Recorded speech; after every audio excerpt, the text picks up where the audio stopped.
Welcome to another episode of Raven Conversations. I'm Joe C. Mandel, State Public Affairs Officer for the Washington National Guard. And earlier this week, we talked with Captain Jay Imperial from the Central Washington University ROTC program. Today, we have Officer Candidate Sean Lehan, who's going through the state OCS program. Thanks for joining us. Yeah, thanks for having me. Going to be here to kind of talk to us about what OCS is, how it's different from ROTC, and what that program looks like. Yeah. So real quick, I can kind of go over your background and history and that kind of stuff. Yeah, definitely. Hello, everyone. Thanks for having me on here, by the way. I am an officer candidate. I originally came from Boston, Massachusetts. Uncle Sam flew me out here in Washington back in 2011. I was on JBLM for 3 years. After that, I deployed, came back, went to Germany, was stationed there from 2014 to 2017. And then I came back here for my last year and decided to go into the National Guard to not do the infantry stuff anymore. I wanted to do human resources. So that's how the National Guard absorbed me. And I've been doing it ever since. And now I'm in the OCS program, almost about to complete it.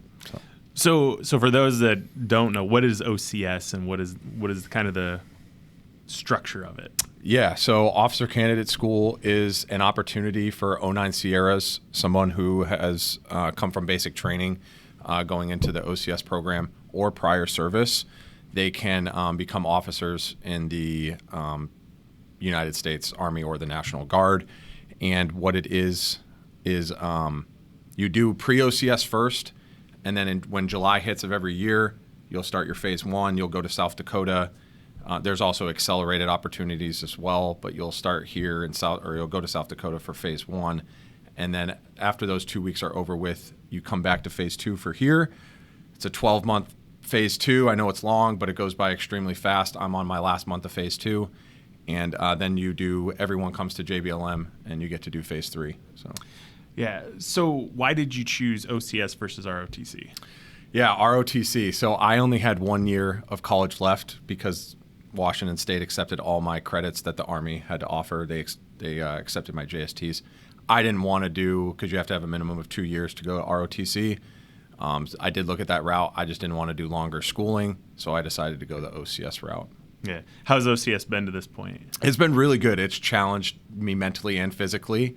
You kind of have to balance, your life and, civilian life and military career, but you have to do that anyways.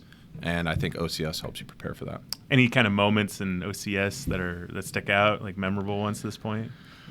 The military history exam is no joke. I will say that. That one was pretty tough. We just did our 12-miler. That was a good one. The 4-mile run. Other than that, I think phase one taught me a lot. It taught me about humility. Mm-hmm. When you get there, no matter what rank you came in as, everyone's the same, and you get a big dose of humble pie when you get there. I remember going through in ROTC. We had a military history class as well, and that was a no joke class. That is a very hard class to do. Yes. So you're currently finishing up with phase two, and you'll go into phase three, which is 2 weeks at JBLM. Yep. Very similar in ROTC. We had a 28-day course at JBLM. I think that has since moved. What are you looking forward to in phase three? Phase three, meeting everyone from different states and kind of collaborating with them. I think that's why we joined the National Guard, right, to kind of be a part of a community and a family. And it would be great to kind of get their experiences, share those experiences, and then be out in the field. I love that more than anything.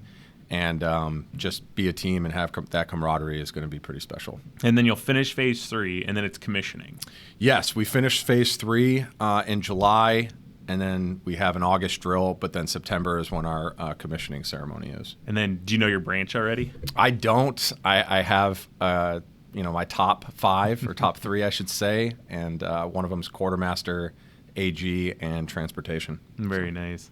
And then you'll commission, and then really after that, just you're an officer in the Washington National Guard. Yes, we'll be a officer in the Washington National Guard, and hopefully bigger and better things, right? That's why I wanted to join OCS as well, is to kind of push myself. So OCS definitely has done that.